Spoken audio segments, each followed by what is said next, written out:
हम जब कहीं किसी के घर जाते हैं जिनके घर में मौत हो जाती है, तो हम लोग देखते हैं कि कोई भी, जैसे कि किसी के बच्चे की डेथ हो गई है, या किसी की बेटी की डेथ हो गई है, या किसी की पत्नी की डेथ हो गई है, या किसी के हस्बैंड की डेथ हो गई है। जब किसी की डेथ हो जाती है तो हम लोग देखते हैं उस घर के अंदर जितने भी महिलाएं हैं जितनी भी महिलाएं हैं उनको रोते हुए हम सभी देखते हैं। और बड़ा चीख चीख के, यानी अंदर का जितना भी दर्द है वो बाहर निकालते हुए वो रोती हैं, और उनको सांत्वना भी मिलती है। और जो जितनी भी लेडीज आती हैं उसको काफ़ी जो है उनकी उन चीज़ के लिए सहानुभूति होती है, और वो उसको उनके दुख में शामिल हो पाती हैं। लेकिन वो अपना अंदर का दर्द, यानी जिसकी भी डेथ हुई है उसके रिलेशन में अगर कोई लेडी है तो वो अपना पूरा दर्द जो है अंदर सा वो जोर से चीख के रो लेती हैं। और औरतें भी उसको सपोर्ट भी करती हैं, और उसको कहीं ना कहीं ढांढस बंधाती हैं कि बुरा हुआ लेकिन अपने आप को संभालो। लेकिन आपने कभी देखा है कि जिस घर के अंदर डेथ हो जाती है उनके महिलाओं की कंपैरिजन पुरुषों को देखा होगा आपने कि पुरुषों को कभी रोते हुए नहीं देखा।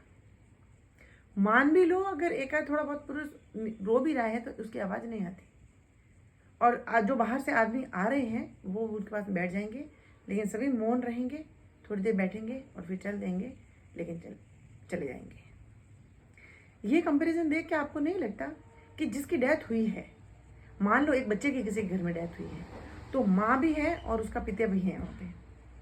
माँ को मतलब जो भी कहना है, जितना रोना है, जितना दर्द है, वो चीख लेती है, रो लेती है, सब कुछ कर लेती है। लेकिन पिता को नहीं रोना है। ऐसा नहीं है कि उस पिता को दर्द नहीं है, ऐसा नहीं है कि उस पिता को रोना नहीं आ रहा है, ऐसा नहीं है कि वो पिता खोल के चीख के रोना नहीं चाहता, वो भी चाहता है।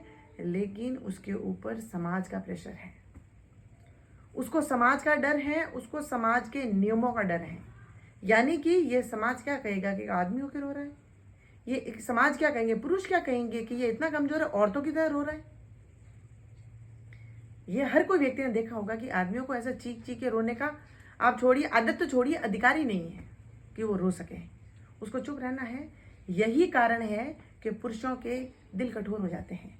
यही कारण है कि पुरुषों को महिलाओं की कंपैरिजन हार्ट अटैक्स ज़्यादा आते हैं। यही कारण है कि पुरुष जो है महिलाओं की कंपैरिजन ज़्यादा नशा पता करने लगे हैं, क्योंकि उनको दर्द को एक्सप्रेस करने का मौका ही नहीं मिलता। उनको दर्द को सबके सामने रोने का उनको नहीं मिलता, मौका नहीं मिलता, क्योंकि ये समाज का प्रेशर है कि नहीं, मर्द रो नहीं सकता। क्यों नहीं रो सकता? उसका दिल नहीं है, कि उसका कोई रिलेशन नहीं है, उसको दर्द नहीं है जिसकी डेथ हुई है, या उसको उसके प्रति कोई प्रेम नहीं है। सब कुछ है। ये समाज के बनाए हुए ऐसे नियम है जो बहुत ही कड़वे हैं, और जो जिसको चखता है ना उसी को पता चलता है कि इसकी कड़वाहट कितनी है। इसीलिए थोड़ा सा हमें मानसिक रूप से थोड़ा सा ब्रॉड होने की ज़रूरत है, थोड़ा सोचने की ज़रूरत है। और जो ये हम लोग एक जेंडर में डिफरेंस करते हैं फीमेल और मेल के अंदर, हमारे समाज के अंदर, ये थोड़ा सा समझने की ज़रूरत है। अधिकार जो ये अधिकार किसको है, दर्द किसको है, तो एक्सप्रेस करने का हर किसी को हक है। लेकिन पता नहीं ये नियम किसने बनाए, कब बनाए और क्यों बनाए। मुझे तो बड़ा अजीब सा लगता है कि एक बाप जो है अपनी औलाद के लिए, अपने माँ के लिए, अपने पिता के लिए दिल खोल के रो भी नहीं सकता। तो आपको भी ये चीज़ जो है सोचनी चाहिए, समझनी चाहिए, और अगर इसमें जो बदलाव होता है तो उसमें ज़रूर लाना चाहिए।